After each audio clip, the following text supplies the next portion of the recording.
Hello friends, आप सभी लोगों का स्वागत है आपके चैनल स्किल गुरु में। आइए आज हम लोग भारतीय राज्य व्यवस्था एवं शासन यूपीपीसीएस 2020 प्रीलिम्स के लिए बहुत ही महत्वपूर्ण टॉपिक और उस पर आधारित प्रश्न लेकर के आए हैं। तो ये राजभाषा के अंतर्गत है जो संविधान की अनुसूची 8 में दर्शाई गई है। तो इस पे आधारित कुछ प्रश्नों को हल करेंगे हम। आप आंख बंद करके एक एक प्रश्न को सुनिए और उसके एक्सप्लेनेशन को भी सुनिए, और 1 से 2 बार सुनेंगे तो आपको पूरी तरीके से याद हो जाएगा। तो चलिए आइए प्रश्न नंबर 1 देखते हैं। संविधान के किस अनुच्छेद में यह व्यवस्था की गई है कि प्रत्येक राज्य शिक्षा के प्राथमिक स्तर पर मातृभाषा में शिक्षा की पर्याप्त सुविधाओं की व्यवस्था करने का प्रयास करेगा?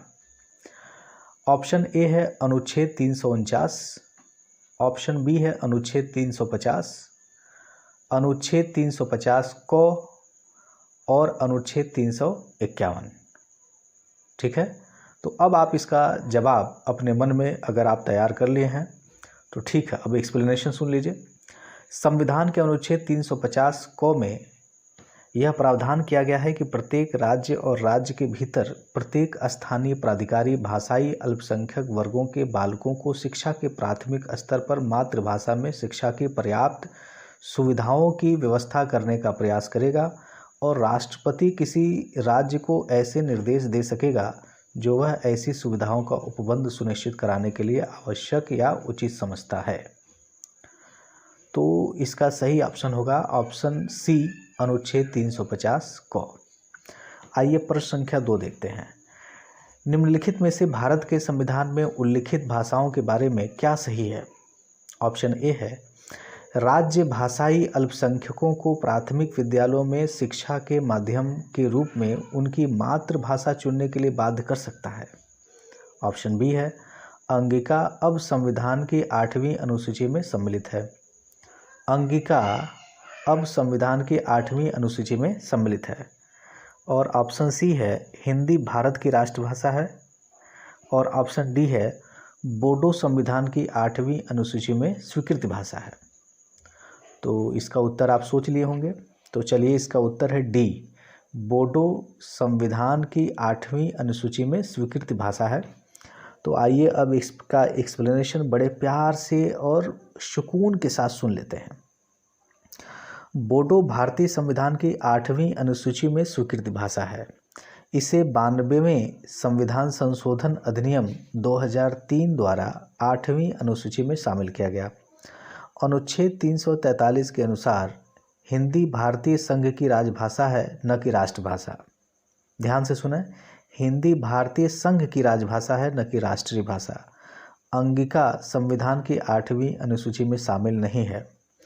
अनुच्छेद 350 क के अनुसार प्रत्येक राज्य और राज्य के भीतर प्रत्येक स्थानीय प्राधिकारी भाषाई अल्पसंख्यक वर्गों के बालकों को शिक्षा के प्राथमिक स्तर पर मातृभाषा में शिक्षा के पर्याप्त सुविधाओं की व्यवस्था करने का प्रयास करेगा, और राष्ट्रपति किसी ऐसे राज्य को निर्देश दे सकेगा जहां ऐसी सुविधाएं वहां पे उपस्थित नहीं हैं। तो ये तो हम आपको पहले ही 350 क के बारे में बता चुके हैं। तो जो हमारा प्रश्न था कि निम्नलिखित में से भारत के संविधान में उल्लिखित भाषाओं के बारे में क्या सही है, तो सही यही है कि बोडो संविधान की 8वीं अनुसूची में स्वीकृत भाषा है। ऑप्शन डी, बाकी तीनों गलत है। प्रश्न संख्या 3 पे आते हैं। भारतीय संविधान के अनुच्छेद 344 के तहत प्रथम राजकीय भाषा आयोग का गठन कब हुआ था? कब नहीं हुआ था, बल्कि किसकी अध्यक्षता में हुआ था? भारतीय संविधान के अनुच्छेद, एक बार फिर से प्रश्न सुन लीजिए। भारतीय संविधान के अनुच्छेद 344 के तहत प्रथम राजकीय भाषा आयोग का गठन हुआ था। ऑप्शन ए है 1950 में के.एम. मुंशी की अध्यक्षता में, 55 में बी.जी. खेर की अध्यक्षता में, 1960 में एम.सी. छागला की अध्यक्षता में, और 65 में हुमायूं कबीर की अध्यक्षता में। तो ऑप्शन बी है 1955 में बी.जी. खेर की अध्यक्षता में राजकीय भाषा आयोग का गठन हुआ था। अब आइए बड़े आराम से जो है इसका एक्सप्लेनेशन सुन लीजिए। 7 जून 1955 में तत्कालीन राष्ट्रपति डॉक्टर राजेंद्र प्रसाद ने बी.जी. खेर की अध्यक्षता में प्रथम राजकीय भाषा आयोग का गठन किया, जिसने 1956 में अपना प्रतिवेदन राष्ट्रपति को सौंप दिया। 1957 में एक संसदीय समिति द्वारा इस रिपोर्ट का परीक्षण किया गया, जिसके अध्यक्ष पंडित गोविंद बल्लभ पंत थे। और यही पंडित गोविंद बल्लभ पंत जो कि उत्तर प्रदेश के मुख्यमंत्री भी रहे 10 सालों तक, प्रथम मुख्यमंत्री। प्रश्न संख्या 4 है, भारतीय संविधान की 8वीं अनुसूची में कौन सी भाषा वर्ष 2003 में जोड़ी गई थी? तो ऑप्शन ए है कोंकणी, ऑप्शन बी है सिंधी, ऑप्शन सी है मणिपुरी और ऑप्शन डी है संथाली। तो चलिए उम्मीद करते हैं कि आपको ये याद होगा, तो बताइए। ऑप्शन डी है संथाली, 2003 में संथाली को जोड़ी गई थी। तो आइए इसका बड़े प्यार से एक्सप्लेनेशन सुन लेते हैं। भारतीय संविधान में किसी भी भाषा को 8वीं अनुसूची के अंतर्गत शामिल किया जाता है।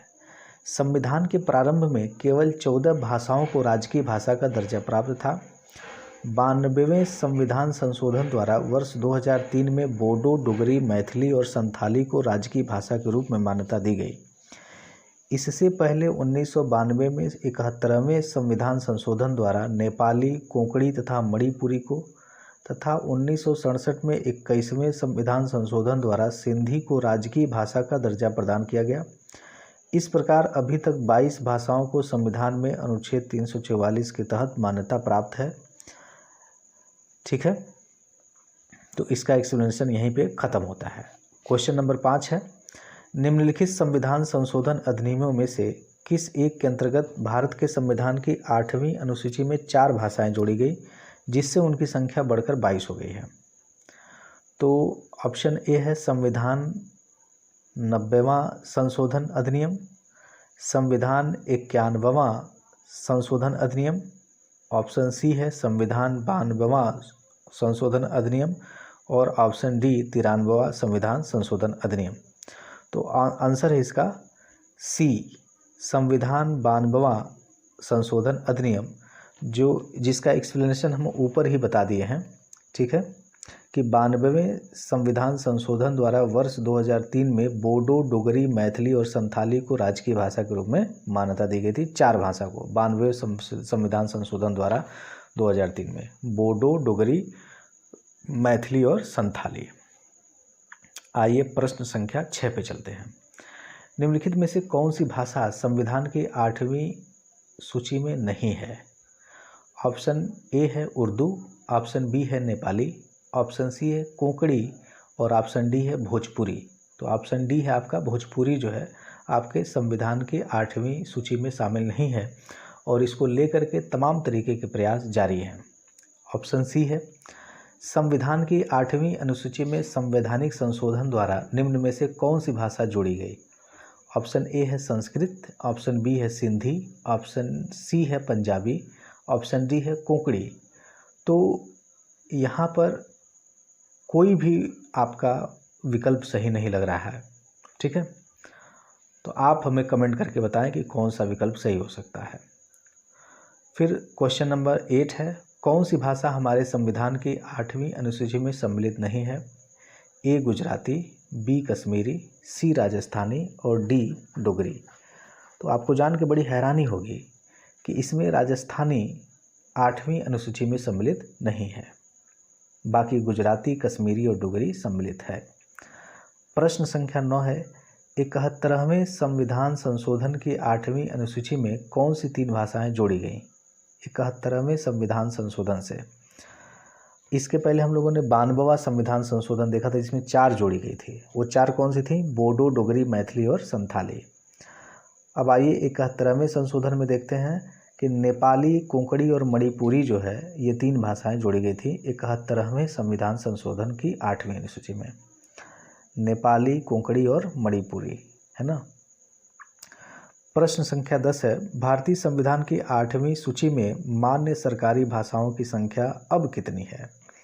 तो 92 संविधान संशोधन 2003 से पूर्व संविधान की 8वीं अनुसूची में शामिल भाषाओं की संख्या 18 थी, जो इस संशोधन के बाद अब कितनी हो गई? 22 हो गई, क्योंकि 4 और जुड़ गए। 4 कौन है? बोडो, डोगरी, मैथिली और संथाली। बोडो, डोगरी, मैथिली, संथाली, बोडो, डोगरी, मैथिली, संथाली, याद कर लीजिए पूरी तरीके से।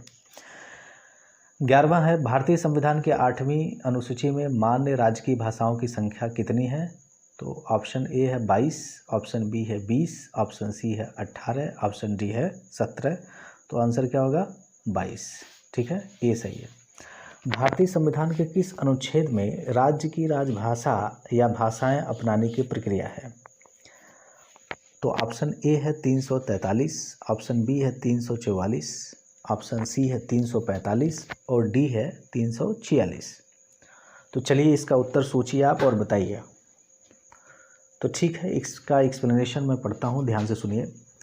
अनुच्छेद 345 के अंतर्गत राज्य की राजभाषा या भाषाएं अपनाने की प्रक्रिया है। 345 के अंतर्गत राज्य की राजभाषा या भाषाएं अपनाने की प्रक्रिया है। इसमें किसी राज्य का विधानमंडल उस राज्य में प्रयोग होने वाली भाषाओं में से किसी एक का राजभाषा के रूप में प्रयोग कर सकेगा, जबकि अनुच्छेद 343 संघ की राजभाषा के संबंध में है।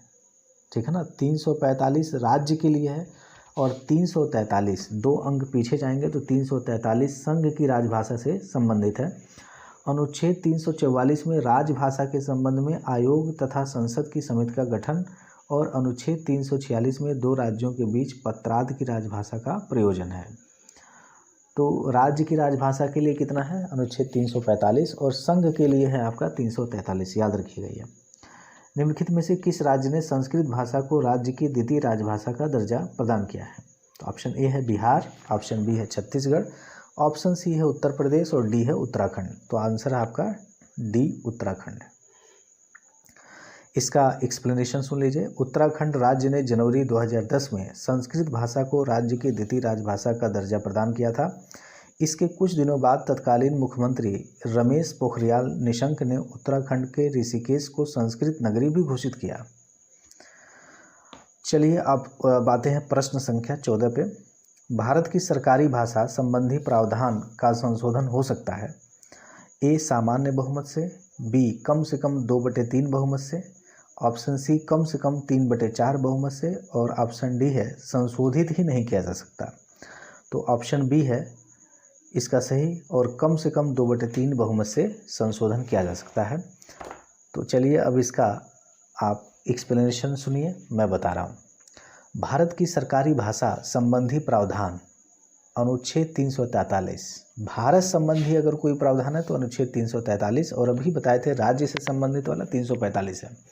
तो 343 का संशोधन संविधान के अनुच्छेद 368 के तहत, संवैधानिक संशोधन के अनुच्छेद कौन सा है? 367 के तहत दोनों सदनों के अलग अलग विशेष बहुमत उपस्थित एवं मत देने वाले सदस्यों के 2/3 एवं कुल सदस्य संख्या के सामान्य बहुमत से किया जा सकता है। तथापि 1963 के आधिकारिक भाषा अधिनियम 1967 में यथा संशोधित के तहत अंग्रेजी के आधिकारिक भाषा के रूप में प्रयोग को समाप्त करने के लिए गैर हिंदी भाषी राज्यों में से प्रत्येक राज्य द्वारा ऐसा प्रस्ताव पारित करना आवश्यक है।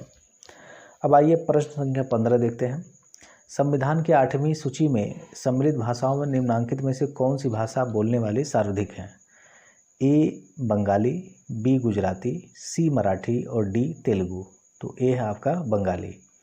तो वर्ष 2001 के आंकड़ों के अनुसार सर्वाधिक लोगों द्वारा, भारतवर्ष में 1991 के आंकड़ों के अनुसार सर्वाधिक लोगों द्वारा भारत में बंगाली बोली जाती है, जबकि दूसरे क्रम पर लोगों द्वारा तेलुगु बोली जाती है। तो बंगाली सबसे ज़्यादा, उसके बाद तेलुगु बोली जाती है।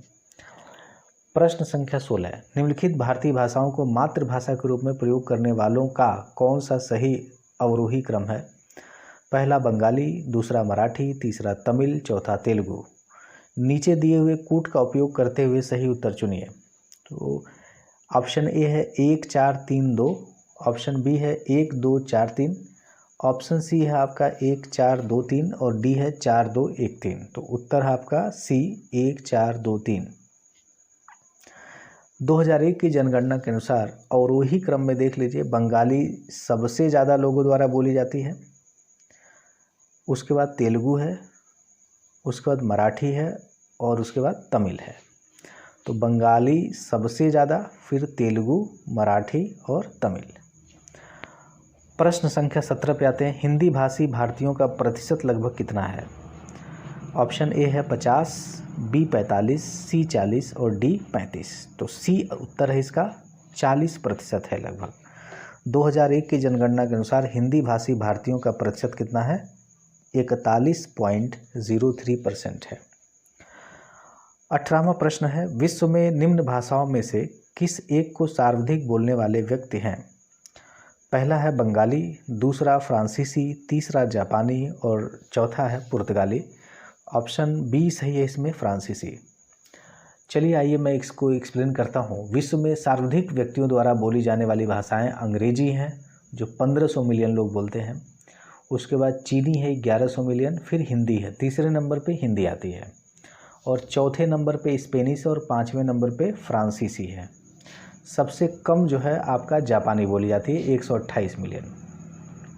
प्रश्न संख्या 19, निम्नलिखित में से कौन सी भाषा बलूचिस्तान की है किंतु भाषा शास्त्रीय दृष्टि से द्रविड़ परिवार की है? ए है ब्राहुई, बी है कुई, सी है परजी और डी है पेंगो। तो ऑप्शन ए सही है, ब्राहुई। इसका एक्सप्लेनेशन है, भाषा शास्त्रीय दृष्टि से द्रविड़ परिवार की राजभाषा ब्राहुई है जो बलूचिस्तान की भाषा भी है। निम्नलिखित भाषाओं पर विचार कीजिए। गुजराती, कन्नड़, तेलुगु। उपर्युक्त में से किसको सरकार ने क्लासिकी भाषा यानी शास्त्रीय भाषा घोषित किया है? ऑप्शन ए है केवल 1 और 2 यानी गुजराती, कन्नड़। ऑप्शन बी है केवल 3 या तेलुगु। ऑप्शन सी है केवल 2, 3 यानी कन्नड़, तेलुगु। और डी 1, 2, 3 यानी गुजराती, कन्नड़ और तेलुगु तीनों। तो सी सही है इसका। सी है केवल 2 और 3 यानी कन्नड़ और तेलुगु को ही क्लासिकी या शास्त्रीय भाषा घोषित की गई है। इसका एक्सप्लेनेशन सुनिए। कतिपय भारतीय भाषाओं की प्राचीन साहित्यिक परंपरा का संरक्षण और संवर्धन करने हेतु भारत सरकार द्वारा उन्हें शास्त्रीय भाषा का दर्जा प्रदान किया जाता रहा है। अब तक तमिल को वर्ष 2004 में, संस्कृत को 2005 में, तेलुगु तथा कन्नड़ को 2008 में तथा मलयालम को वर्ष 2013 में शास्त्रीय भाषा का दर्जा प्रदान किया जा चुका है। इसी क्रम में अब उड़िया छठी ऐसी भाषा बन गई है जिसे शास्त्रीय भाषा का दर्जा प्राप्त हो गया है। जैसा कि हम सभी लोग जानते हैं कि 20 फरवरी 2014 को केंद्रीय मंत्रिमंडल ने ओडिया भाषा को शास्त्रीय भाषा के तौर पर वर्गीकृत करने को स्वीकृत कर दिया था। तो उम्मीद है आपको ये सेगमेंट काफ़ी अच्छा लगा है और अगर अच्छा लगा है तो आप इस चैनल को सब्सक्राइब कर दीजिए, अपने दोस्तों में शेयर कीजिए ताकि हमारा हौसला बढ़े और हम फिर आपके सामने इसी प्रकार के कंटेंट के साथ उपस्थित हों। तो बस आज के लिए इतना ही। बहुत बहुत धन्यवाद।